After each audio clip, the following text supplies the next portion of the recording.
ಕರ್ಕೊಂಡೋಗಿ ಸಿದ್ದರಾಮಯ್ಯನವರು ಏನು ಬರ್ದು ಕೊಟ್ಟರೆ ಅದನ್ನೆಲ್ಲ ಓದಿಸ್ಕೊಂಡಿದ್ದು ಅದೇನು ಕುತಂತ್ರ ಅವಾಗ ಏನು ಹೇಳಿಲ್ಲ.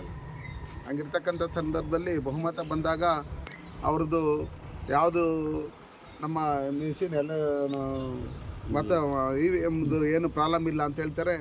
ಅವ್ರ ಕಡಿಮೆ ಸೀಟ್ಗಳು ಬಂದಾಗ EVMದು ಪ್ರಾಬ್ಲಮ್ ಇದೆ ಅಂತ ಹೇಳ್ಬಿಟ್ಟು ಹೇಳ್ತಾರೆ. ಹಂಗಿರ್ತಕ್ಕಂಥ ಸಂದರ್ಭದಲ್ಲಿ ಅವ್ರು ಪ್ರತಿಯೊಂದಕ್ಕೂ ಇದನ್ನೆಲ್ಲ ಹೇಳ್ತಾ ಇರ್ತಕ್ಕಂಥದ್ದು ಭ್ರಷ್ಟಾಚಾರ ಅಂದರೆ ಕಾಂಗ್ರೆಸ್ ಅಂದರೆ ಭ್ರಷ್ಟಾಚಾರ. ಅದು ಮೊದಲಿಂದಲೂ ಎಲ್ಲರಿಗೂ ಗೊತ್ತಿರ್ತಕ್ಕಂಥ ವಿಷಯ.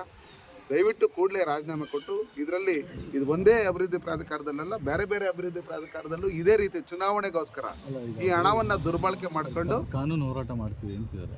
ಕಾನೂನು ಹೋರಾಟ ಇವ್ರು ರಿಸೈನ್ ಕೊಟ್ಬಿಟ್ಟು ಅದಾದಮೇಲೆ ಕಾನೂನು ಹೋರಾಟ ಮಾಡಲಿ. ಅವ್ರ ನಿರಪರಾಧಿ ಅಂತೇಳಿ ಸಾಬೀತಾಗಿದ್ದಾದ್ಮೇಲೆ ಮುಖ್ಯಮಂತ್ರಿ ಆಗಿ ಬರಲಿ. ಕಾಂಗ್ರೆಸ್ ಸರ್ಟಿಫಿಕೇಟ್ ಇದು ರಾಜ್ಯದ ಜನ ಯಾರೂ ಒಪ್ಪಲ್ಲ. ಹಂಗಿರ್ತಕ್ಕಂಥ ಸಂದರ್ಭದಲ್ಲಿ ಆ ಸರ್ಟಿಫಿಕೇಟ್ ಅಲ್ಲ, ಕಾನೂನಿಗೆ ಇವ್ರು ಯಾರ ಸರ್ಟಿಫಿಕೇಟೂ ಏನು ಅವಶ್ಯಕತೆ ಇಲ್ಲ. ಕಾನೂನಿಗೆ ತಲೆ ಬಾಗಲೇಬೇಕು.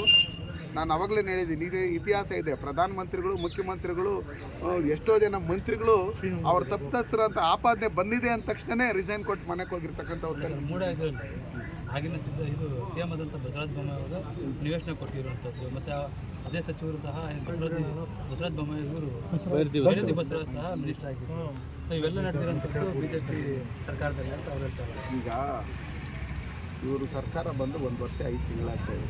ಏನು ಮಣ್ಣು ತಿಂತ ಇದ್ರು ಇವ್ರು ಮಾಡಿರ್ತಕ್ಕಂಥ ಹಗರಣಗಳಿಗೂ ಹೊರಗಡೆ ಬರೋವರೆಗೂ ಬಂದಿದ್ದಾದಮೇಲೆ ಹೋರಾಟನ ಹಮ್ಮಿಕೊಂತೀರಿ ಅಂತ ಹೇಳಿದ ತಕ್ಷಣ ನಿಮ್ದು ಅದಿದೆ ಇದಿದೆ ಅಂತೇಳಿ ಬ್ಲ್ಯಾಕ್ ಮೇಲ್ಗಳು ಮಾಡೋಂಥ ಬ್ಲ್ಯಾಕ್ ಮೇಲ್ ಸಿದ್ದರಾಮಯ್ಯನಿಗೆ ಇದನ್ನೆಲ್ಲ ಬಿಟ್ಬಿಡಿ ಅಂತೇಳಿ ಜನ ಏನು ಸುಮ್ಮನೆ ಏನು ಅವಿದ್ಯಾವಂತರಲ್ಲ, ಬುದ್ಧಿವಂತರಲ್ಲದೆ ಇರ್ತಕ್ಕಂಥವ್ರು ಯಾರೂ ಇಲ್ಲ ನಮ್ಮ ಕರ್ನಾಟಕದಲ್ಲಿ. ಒಂದು ಅನ್ಎಜುಕೇಟೆಡೂ ಇವ್ರು ಮಾಡಿರ್ತಕ್ಕಂಥ ತಪ್ಪನ್ನು ತಿಳ್ಕೊಂಡು ಕೂಡಲೇ ರಾಜೀನಾಮೆ ಕೊಡಬೇಕು ಅಂತ ಹೇಳ್ಬಿಟ್ಟು ಹೇಳಿ ಬೀದಿ ಬದಿ ವ್ಯಾಪಾರಿಗಳೂ ಹೇಳ್ತಾ ಇದ್ದಾರೆ. ಹಂಗಿರ್ತಕ್ಕಂಥ ಸಂದರ್ಭದಲ್ಲಿ ಅವ್ರಿಗೊಂದು ಗೌರವ ಐತೆ. ಆ ಗೌರವನೆಲ್ಲ ಇವತ್ತು ಹಾಳು ಮಾಡ್ಕೊಂಡು ಇವರು ಏನೇನು ಭ್ರಷ್ಟಾಚಾರದಲ್ಲಿ ತೊಡಗಿದ್ದಾರೆ ಅಂತ ಹೇಳ್ಬಿಟ್ಟು ಹೇಳಿ ಅವ್ರ ಸುತ್ತೂ ಇರ್ತಕ್ಕಂಥ ಮಂತ್ರಿಗಳು ಎಲ್ಲರೂ ಇವಾಗ ಎಲ್ಲ ಸಾಮಾನ್ಯ ಜನಕ್ಕೆ ಗೊತ್ತಾಗಿರೋದ್ರಿಂದ ಹೆಚ್ಚಿಗೆ ದಿನ ಇದನ್ನು ಹಂಗೆ ಇಟ್ಕೊಂಡ್ರೆ ಜನನೇ ಬೀದಿಗೆ ಇಳಿದು ಹೋರಾಟಗಳನ್ನು ಮಾಡಿ ಇವತ್ತು ನೀವು ರಾಜೀನಾಮೆ ಕೊಡಲೇಬೇಕು ಅಂತ ಹೇಳಿರ್ತಕ್ಕಂಥ ಸಂದರ್ಭದಲ್ಲಿ ರಾಜ್ಯಪಾಲರಿಗೂ ಬೇಕಾದಷ್ಟು ದಾಖಲಾತಿಗಳು ಸಿಕ್ಕಿರೋದ್ರಿಂದ ಅವರು ಕಾನೂನು ರೀತಿ ಕ್ರಮ ಕೈಗೊಳ್ಳೋದಕ್ಕೆ ಆದೇಶ ಮಾಡಿದ್ದಾರೆ. ಕೂಡಲೇ ಮುಖ್ಯಮಂತ್ರಿಗಳು ರಾಜೀನಾಮೆ ಕೊಡಬೇಕು ಅಂತ ಹೇಳಿ